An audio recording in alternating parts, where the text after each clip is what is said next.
It's lights out and away we go! What's up, everybody, and welcome back to the GTUK F1 podcast. I'm joined by David. Hey. And Alan. Hello. Obviously, before we get started, don't forget that you can get your podcast, Spotify, Amazon, RSS.com, and also on Samsung Podcasts. Wherever you're listening to this right now, chances are you can get it there. Obviously, another thing before we start, as you know, this is the final podcast of it's now summer break, so the next podcast will be after Zambo, which is in about 25 days' time. Thanks for a reminder. And I'll remind you again towards the end. So, at that inkling of obviously summer break, you know what's before, if you're an F1 fan. And that was the Belgium Grand Prix. Good old Spa-Francorchamps, in my opinion, one of the greatest race circuits. Oh yeah, without a shadow of a doubt. But one of It'll the be a bit unpredictable, but one of the most unpredictable ones with the weather. As that's why always. we love it even more for it. So obviously, I didn't see practice 1, practice 2. I heard about practice 3 being a washout.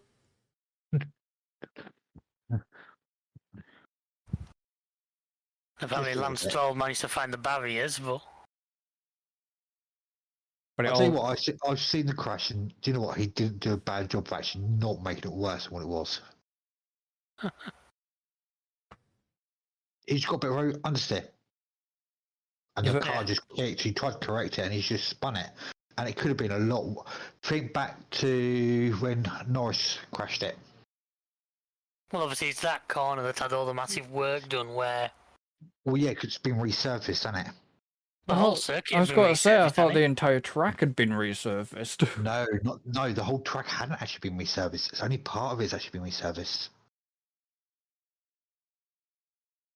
Well, they were making out like it was the entire track. No, Yeah, that's the impression I got as well. Yeah, I thought that, but no, it was actually only part of the track got resurfaced. Yeah, the top part. Yeah, literally. But no, especially Radion or Marouge and all that lot was resurfaced, yes, which made it. Thank you. Sorry, my bad. Which basically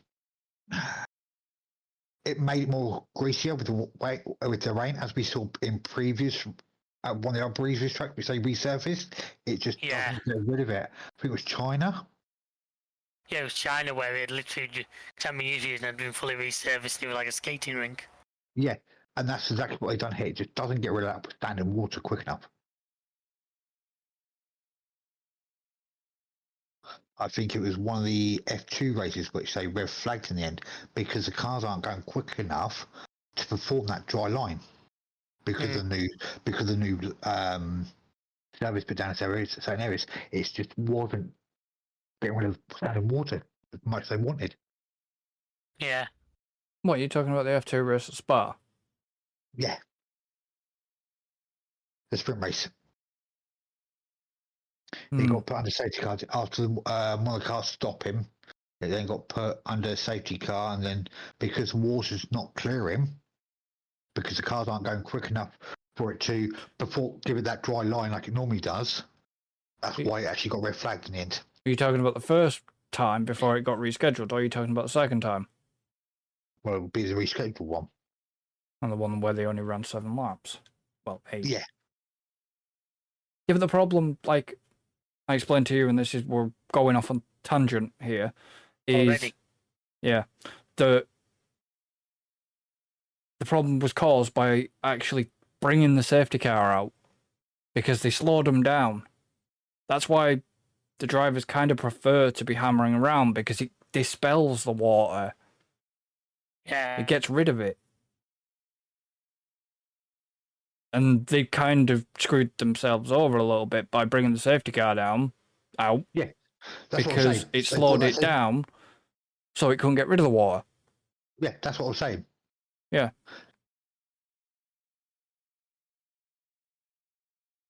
But yeah. But as we know what Spa can be like when it rains. Well, yeah. Did it rain in qualifying, didn't it? Did it? Rained a bit at the beginning. Yeah. Yeah, and that's what caused qualifying to be qualifying. It's what do you run? Do you run as a wet or do you run as a dry? And that was the biggest problem they had to set up was how do they set the car up? Do they set it up for the race? Yeah. Or do they set it up as a balance to cope with dry and wet sort of thing? And you end up being compromised. Well, I know think ourselves. You know ourselves. We go with the best option of getting more speed. yeah, but I think McLaren had set up for a dry race. I think a lot of them are actually set up for a dry race. Which kind of made more sense for them to do. Yeah. Oh yeah, it's phasing more. It's as long as you don't qualify so far down, you can't get it back again. That's where your difficulty lies, because as we'll come on to in the race, it wasn't exactly a particularly good race for making good progress. No. Because, I expected the Haas to be good at Spa, and the Williams to be quite good at Spa as well. So, And there were 3 of the 5 cars knocked out in the first. yeah. But yet again,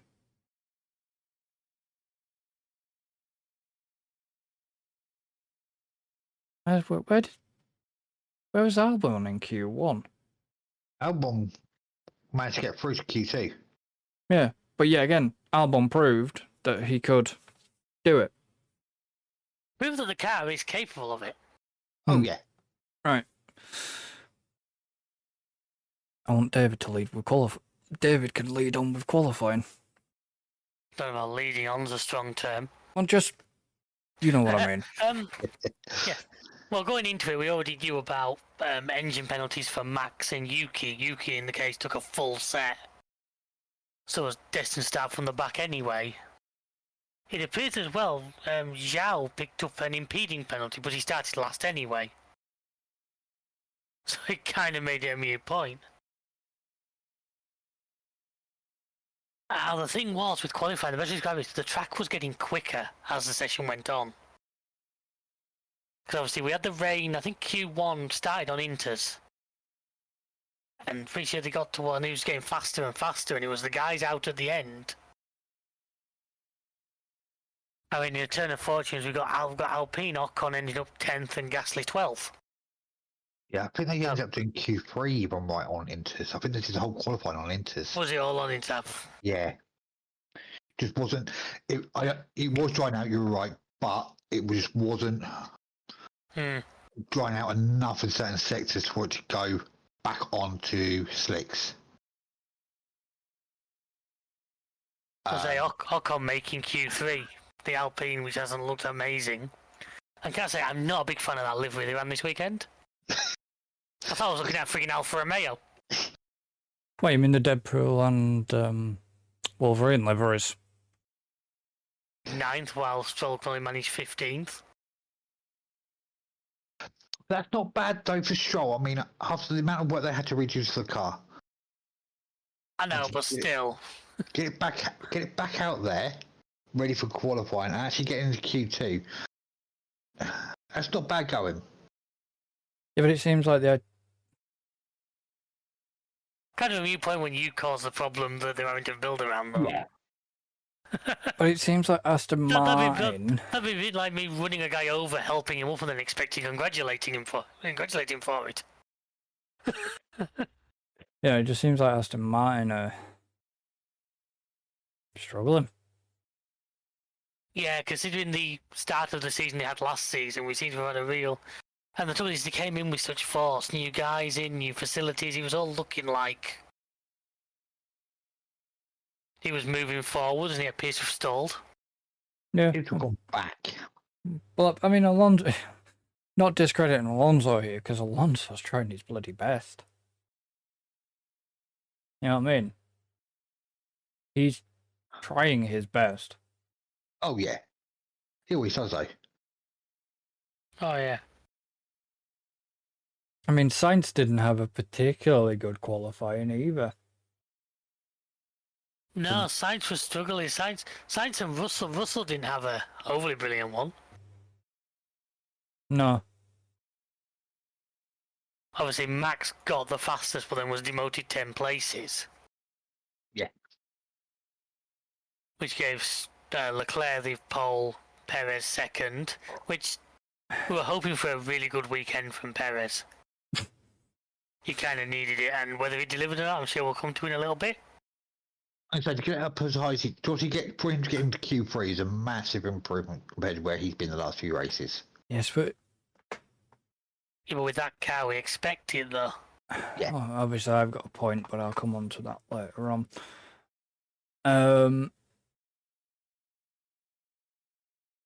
But in terms of, like...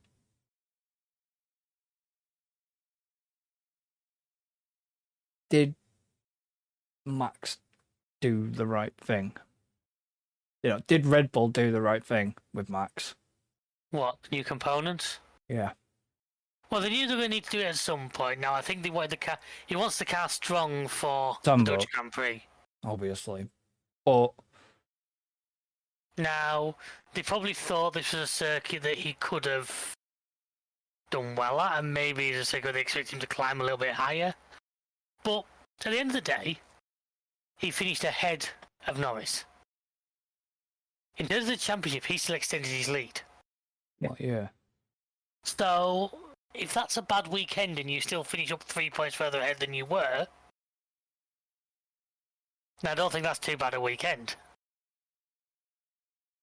But the way in which Red Bull are looking at it is, you look at the next two races after the break, Netherlands and Italy. Well, yeah, of course they're going to You want strong power. Of So course they want a strong car. I'm for actually them to. genuinely surprised they didn't do what Yuki did and just put a whole news lot in and take the penalties to the back. To me, if you're going to do that, you might as well take everything. If I know why they did, I know why they didn't. Go on. Well, they were worried that the car wasn't going to be able to just cut through the field. And it wasn't, as we saw. Or have we gone too far?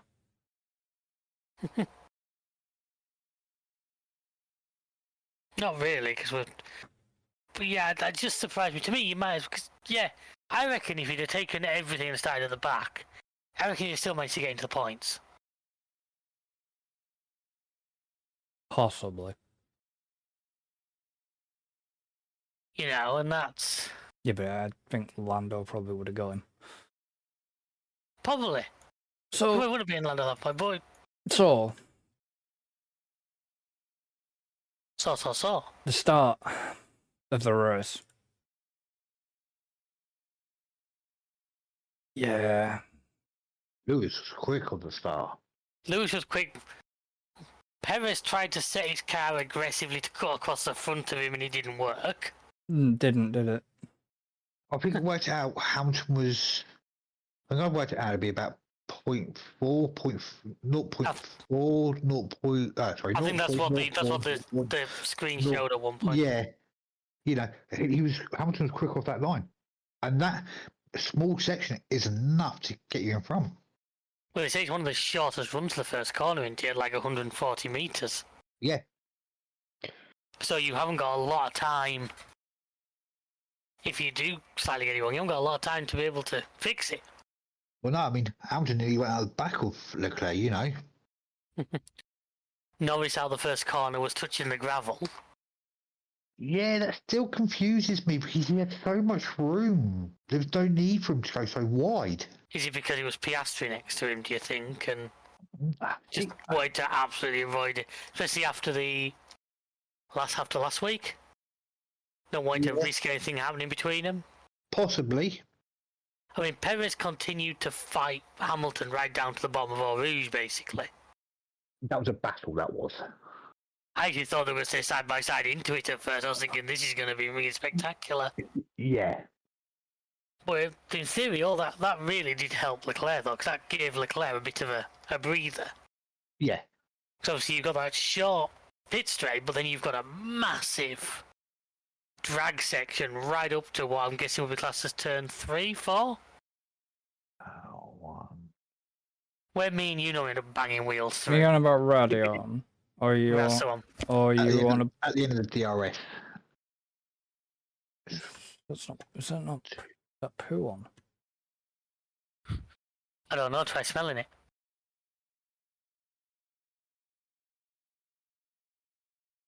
Trying to think of corner names. Le Combs, it's known as. Oh, it's the Com chicane, isn't it? Yeah, so it's actually turns 7, 8 and 9. Oh, you're about where you start? Yeah. I know where you're on about. The sector, where you start the second sector sort of thing. Yeah. Because you go obviously- up. No, don't you mean... come- The Com chicane's 5 and 6. No, it isn't. Not by the map I'm reading, not by the map I'm looking at.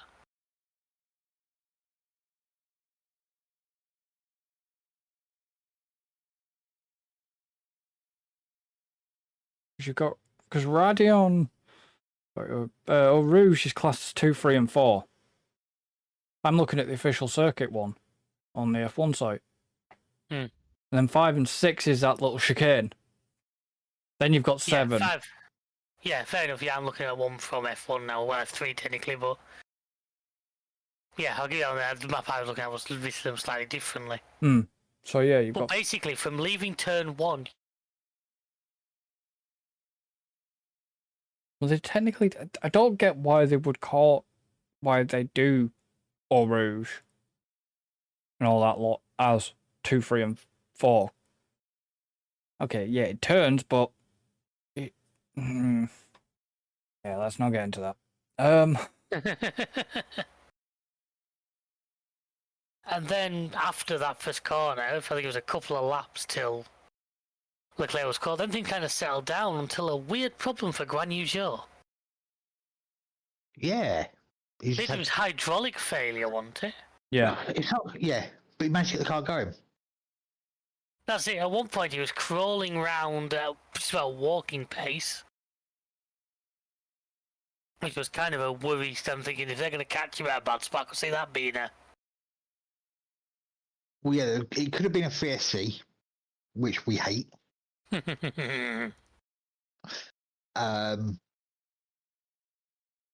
never know, with a track like that, it could be. Yeah, depends on where he was. But obviously he's done Control Alt Delete on the steering wheel, and it brought it back to life. They shouldn't have got Cloud Strike to do the steering wheel software.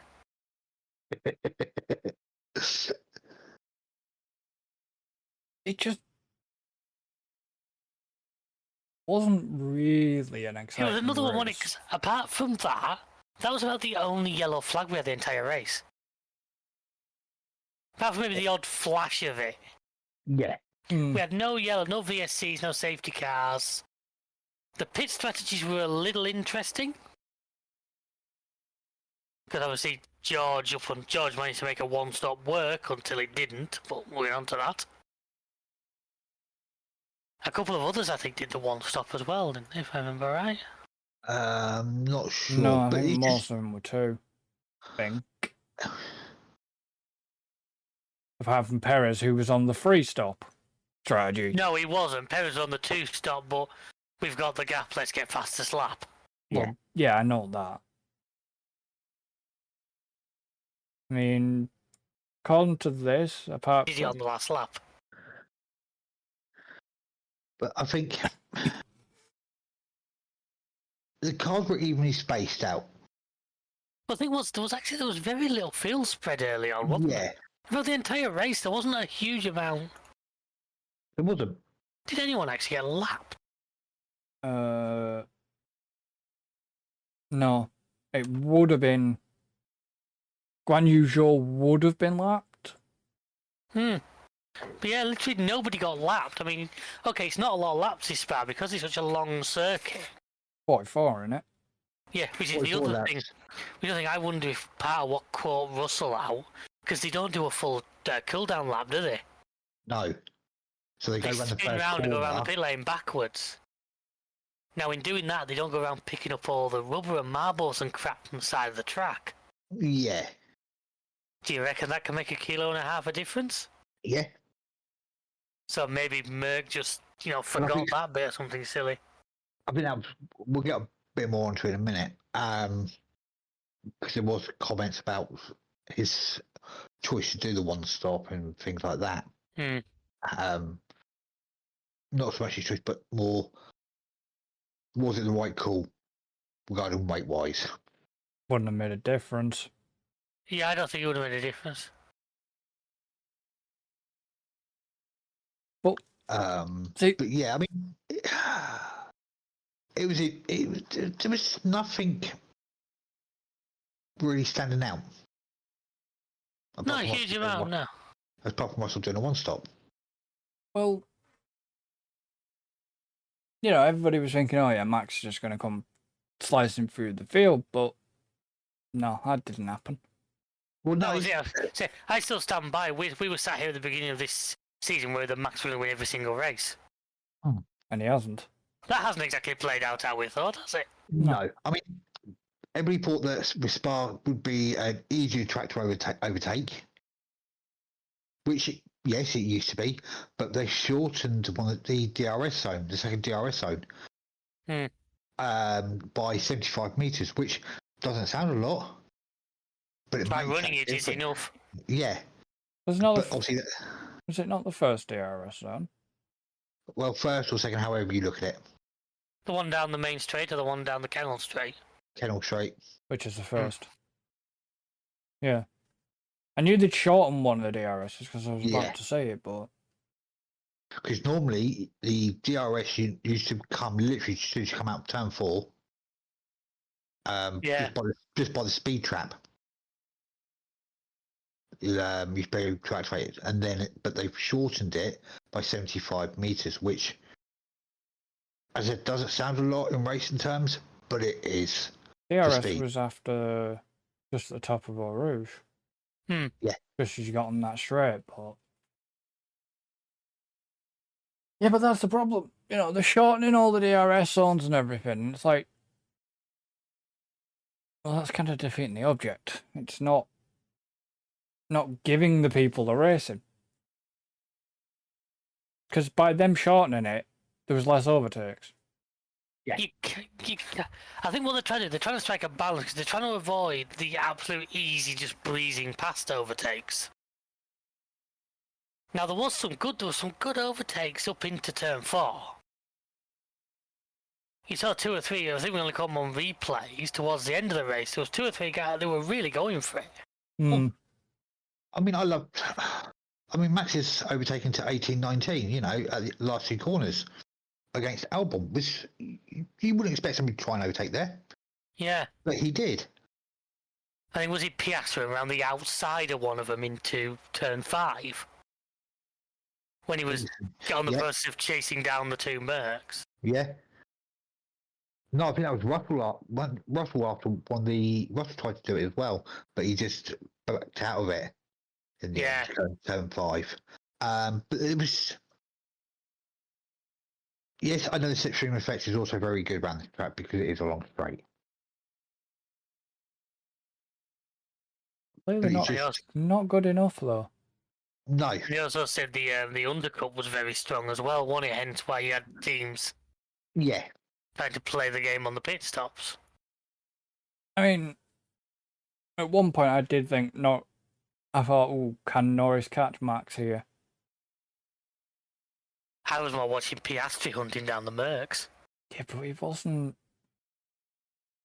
I think it was been 2 or 3 laps longer he might have got there, but I know what you're saying. It's that whole an extra 1 lap or an extra 2 laps. Look back at Imola. With Norris, it's the exact same scenario. If we had an extra couple of laps, would we have been able to catch him? Yeah, but he was. Piastri was told to push, Yeah, and he just didn't seem to be able to. He's obviously giving it all the car had. I think with the downforce that they have there, and obviously the turbulent air you're getting behind the cars, obviously it is killing the, and resurface it was killing the tyres. Yeah.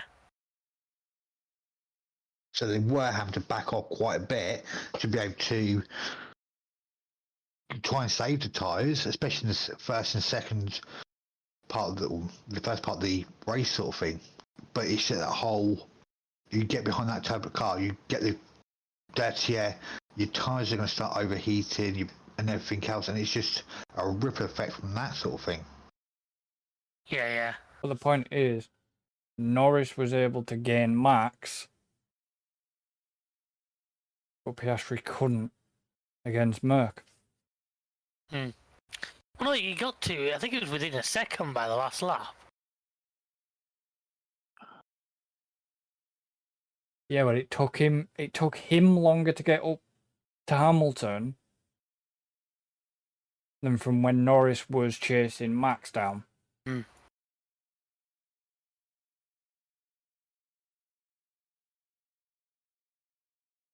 But nobody expected the Mercs to be where they were. Strategy.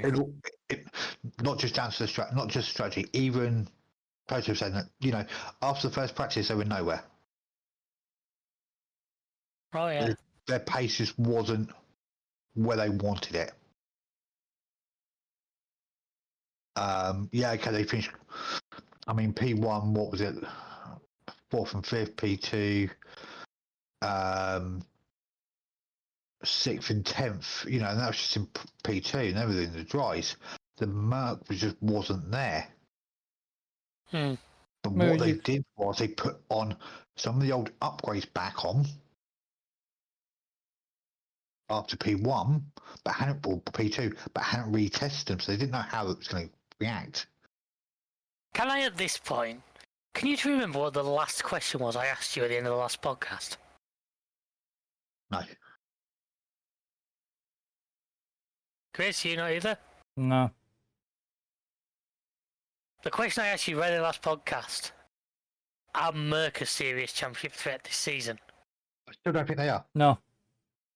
You both said no, and they go 1-2 the next bleeding race. I still don't think they're. No. I don't think they're serious enough. Contender.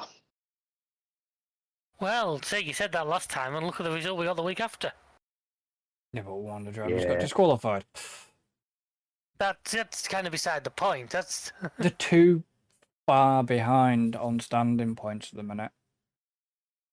yeah, but there's half a season still to go. What, 10? 10 races left? Yeah. 11. Wow. And I believe. I don't know if it's 10 or 11.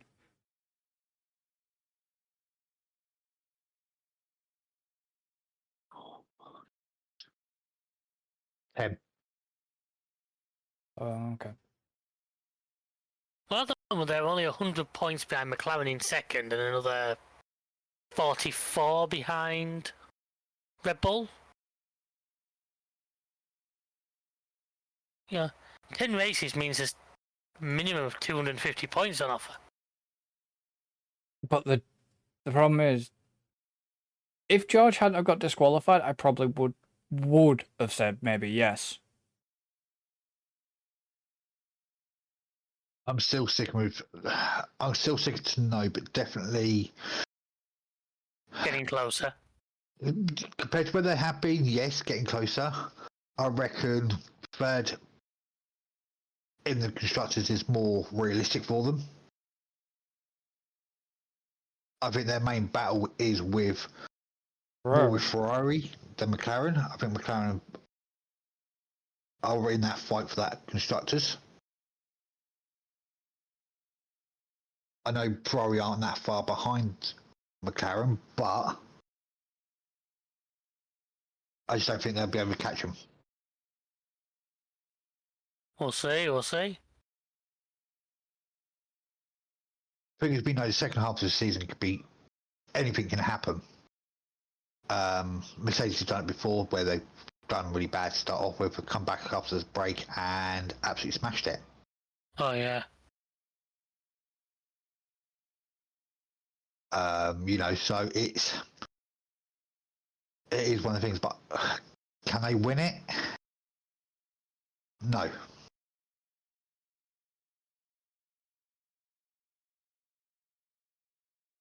We've also got. I mean, McLaren, I would definitely say, could take over the lead in the constructors. McLaren, yeah, definitely. Can Lando catch Max? Now, Yes. yes, but will it happen? Who knows? Because If you do know, get yourself down to the bookmakers now. you've just got to look at. I mean, yeah, I'll give it to Max. Yeah, yes, he didn't put a good, have a great race, but the fact that he could keep Norris at bay proves that the Red Bull still slightly has it. I think Norris just wasn't having the best of weekends. I wonder if Norris got knocked a little bit by last weekend and was still carrying it. Possibly. You know?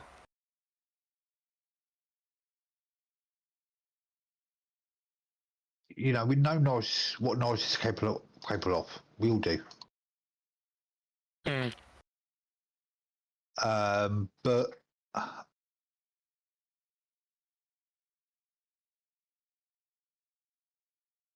gonna affect him. No, He's always smiling and things like that, but in the back of his head, it's gonna be there. Yeah. problem is he just needs to sort of.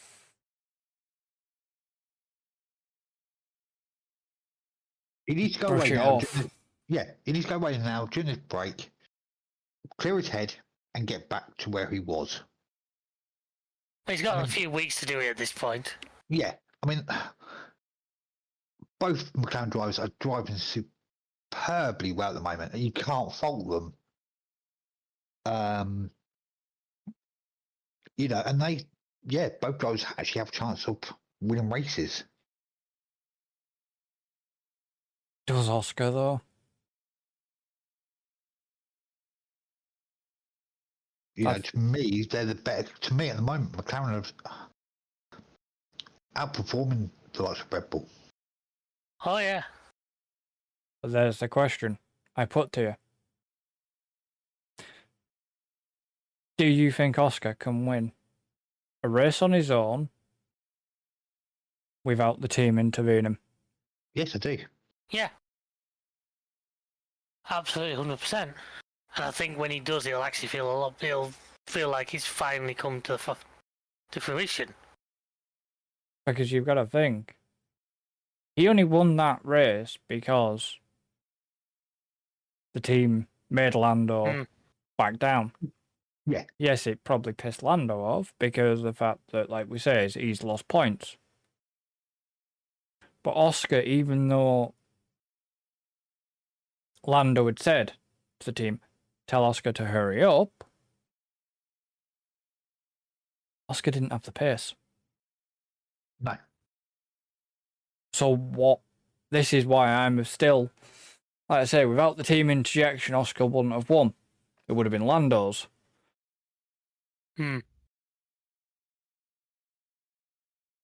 Maybe he can, maybe not. He needs to work on his pace. Really, I think.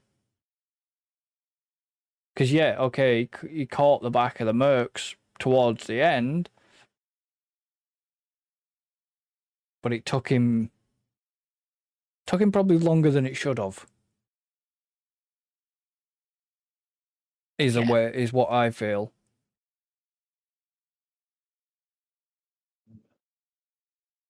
Because it was like when Lando was pushing against Max responded quite quickly. Okay, two different cars, two different drivers. But I think it also didn't help Piastri's second pit stop. A slow one, wasn't it? 4.4 seconds. Yeah, I noticed that at the time. Because he locked his brakes. Yeah, hit the Jackman. And... Yeah, fair play to the Jackman for staying upright. I saw the videos up while for the replays, and he took a hell of a knock. And as you said, fair play, he stood his ground, he didn't move. Or didn't go down, so should we say. He moved, but didn't go down. But that extra 2 seconds actually would have made a difference. If it had hit his marks properly. Yeah. Oh, yeah, definitely. I believe that was that Jackman's last race, no? That's what I believe. No, that's what I believe. Because I'm sure that's what they said. That was his last. Spa was his last race with the team.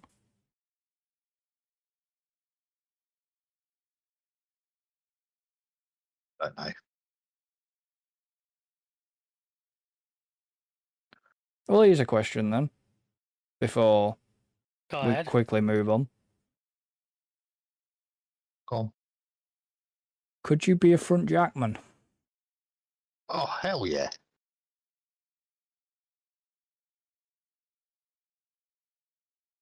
It was that car at you to 60 mile an hour, fully assuming he's going to stop.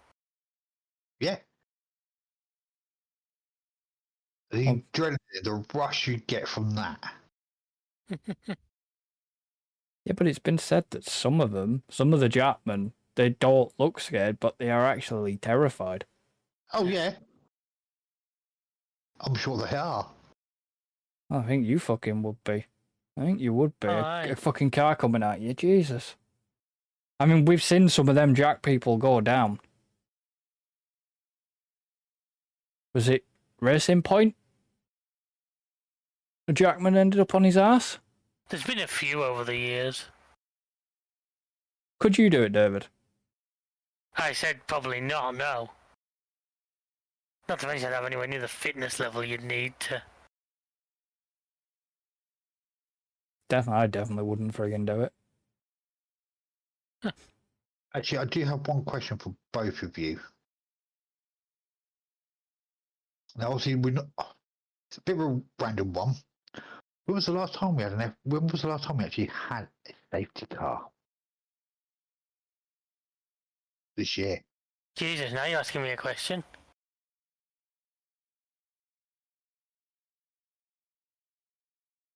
Just for the Formula One. Just for the Formula One.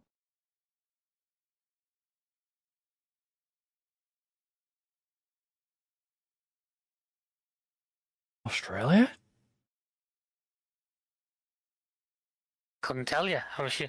Have you got that information to hand, Alan? No, that's what I was asking. Asshole. I've been trying to find out.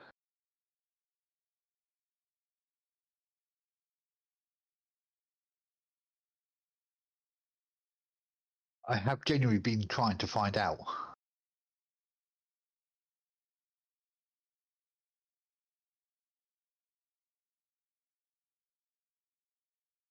Because I don't know. No, I don't. And it's certainly I can't think back for. Or was it Canada?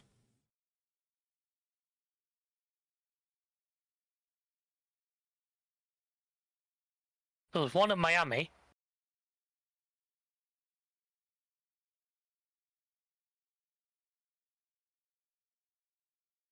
So Anyone in the comments who knows, feel free to inform us, because that's got us all stumped. it's tracks where we expect it to be, Hmm. and they've not. Like Spa. Imran was one of them. But it's a very high percentage that a safety car would come out then, but we never saw one. Yeah. You know, Oh, yeah. it's just something which I was thinking about it yesterday. Obviously, One Voice of One was the last one that came out, and I've just not been able to find the answer. I think the last safety car was Canada.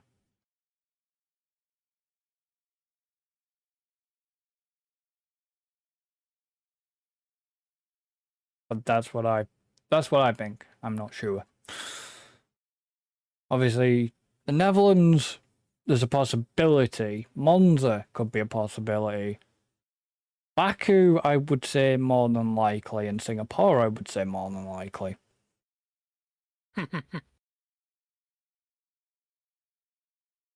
But Baku's definitely more than likely because we've seen it happen in the past. Where's what?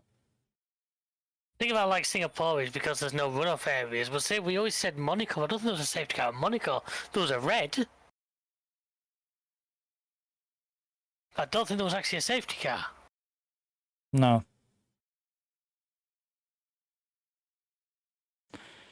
What were you going to say, Alan? Remember. Oh, well. I'm going to go on. I think I'm going to move this on to the part that I'm dreading. You're dreaded. Yeah, I don't think there's only one person who's enjoying this, and he's not with us at the moment.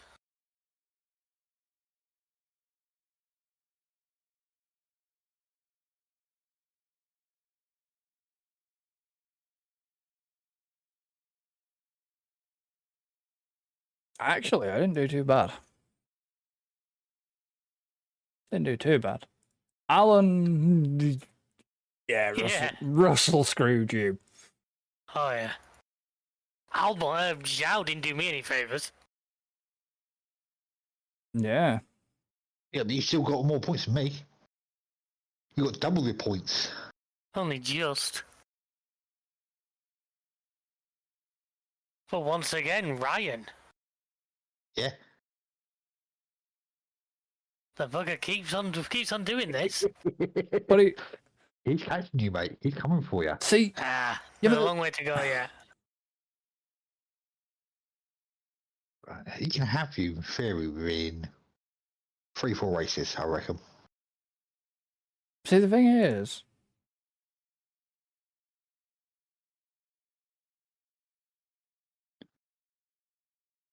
Yeah, I've got nearly 600 points on you, Alan, at this point. Oh, yeah, I know I'm not catching you. That I'll put my hands up to. I just don't want to finish last. So you want to catch Chris, is what you're saying? Yeah. I've always said that. I've said that last few times. I don't want to finish last. Who does, you know?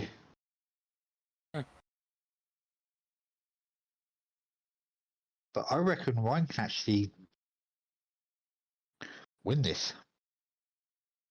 No, there's no doubt if McLaren keep going the way they are, he's got David and he's got this league.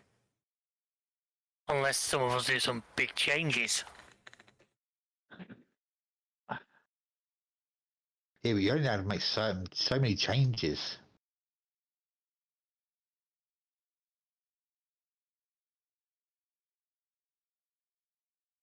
I mean, yes, in theory, you can change out the whole team. You can change your entire team out. Yeah, but you will get penalised. Oh, yeah.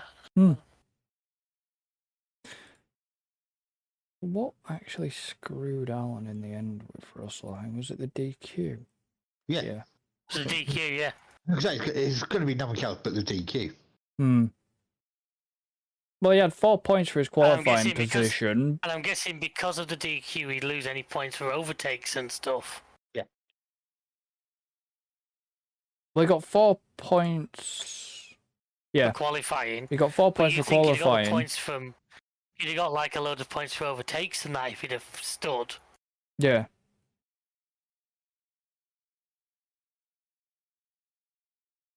But then 4 points basically helped him. Because that's why it was only a -21. Yeah.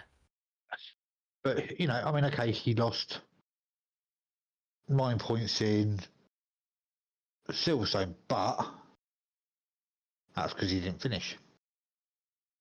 Yeah. Yeah, but that was his. You got to kind of feel bad for him because it wasn't his fault. No. It's looking more like it was a team screw up. Mm. Oh, a big screw up. And he also, the team's got to hurt because 1-2 to throw that away. Yeah, but I don't think they knew that at the time. Yeah, oh, that's got to feel bad. Don't reckon they knew that at the time. Oh no, they didn't at the time, obviously. One.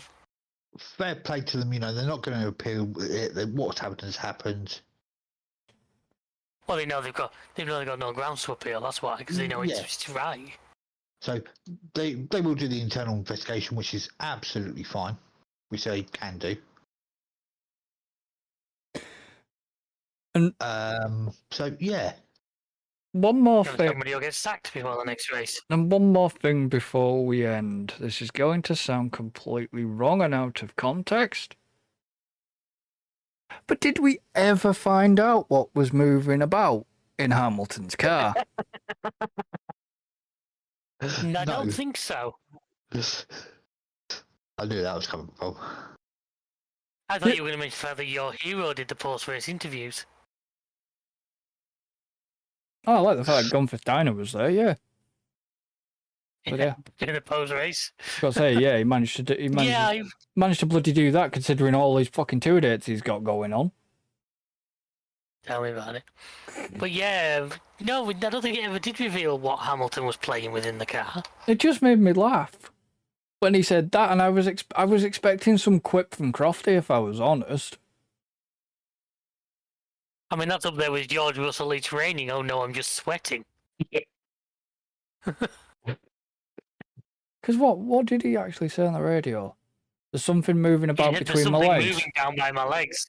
Yeah, Down by my legs or something. And it was just like, wow, that's... Did Roscoe get in the car when he wasn't looking? Got to say, that's not one thing you really want to say live out on team radio that could be taken out of context so much.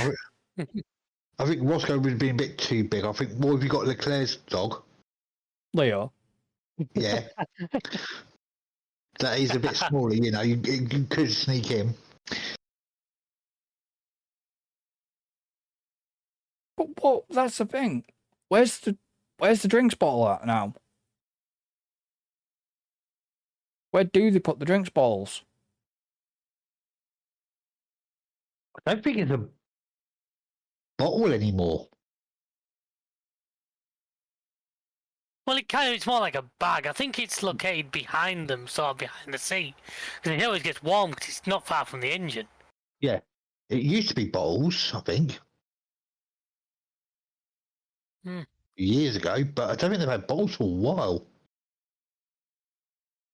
Yeah, it's just I think it's surely built in behind the seat somewhere. It's more likely either a mechanic left a spanner in there or something silly, Could have been dangerous. or something wasn't bolted down properly. Or it could just be sweat running down those legs, you know. Or Roscoe was in there. Or Leo. But that's the thing. He could physically feel it, which seems odd.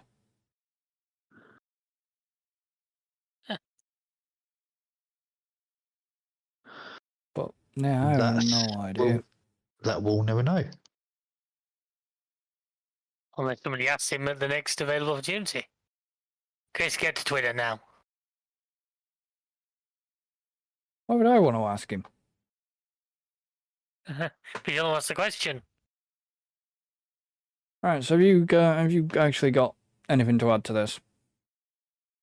No, I haven't actually. I've covered what I wanted during the race, particularly. I just can't believe we've got to wait another 25 days. Be nice. Oh, can we not just do it next weekend? Be nice for the break, to be honest.